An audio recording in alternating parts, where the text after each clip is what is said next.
This is Waipahu. They say if we are from Waipahu, we are incapable of becoming successful.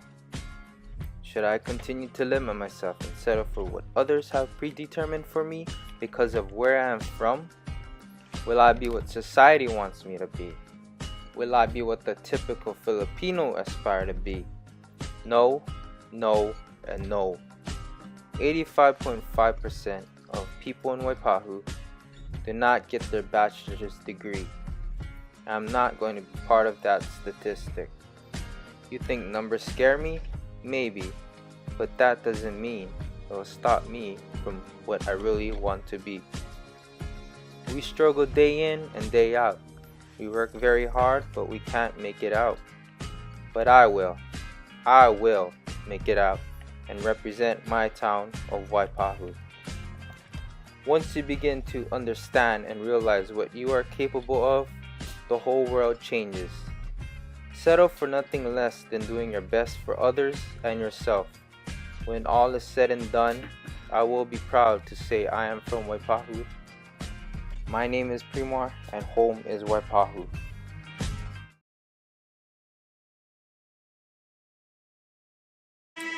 Here it is, Draw My Home.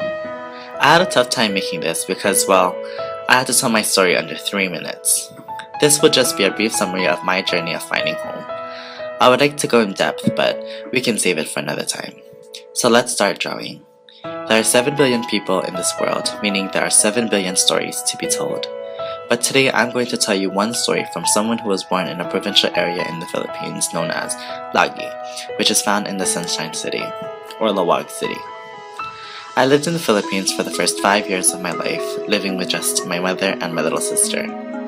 As a little boy, life in the Philippines was simple. My days consisted of playing games on the streets with my cousins. We played tag, hopscotch, all sorts of different games that we could think of. On rainy days, my cousins and I would play in the rain and catch dragonflies on the rice fields. During the afternoons on the weekdays, the daycare center was open to children who wanted to learn how to read and write. My mother said I was a bright kid, so I would always beg her to take me to the daycare center to learn.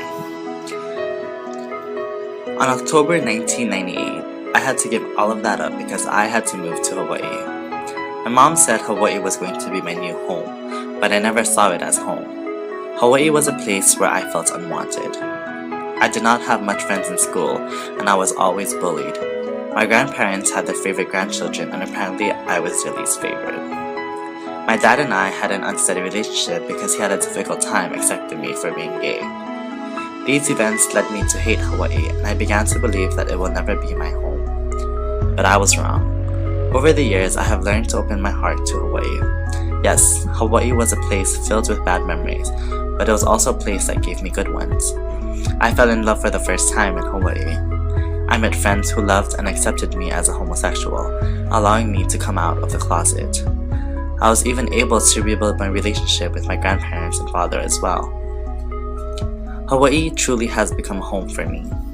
Today, I have 2 places that I consider home: the Philippines and Hawaii.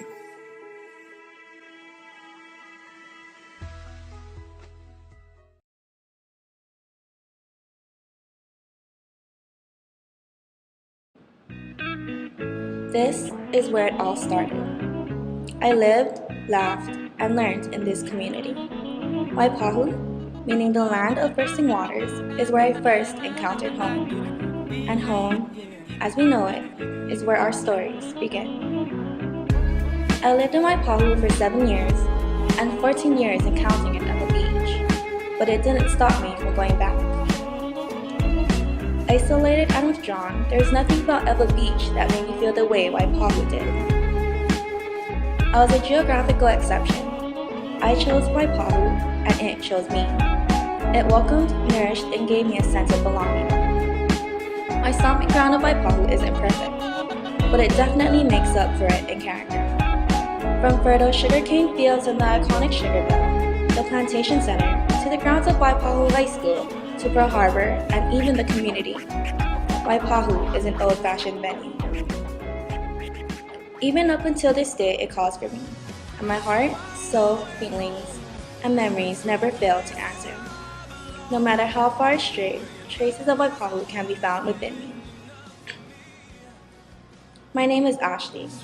My located home is in Eva Beach. My future home has yet to be found. Yet, the truest of truths remain. The influence of Waipahu forever runs through my veins. Waipahu is, was, and will always be my home. So I'm going home.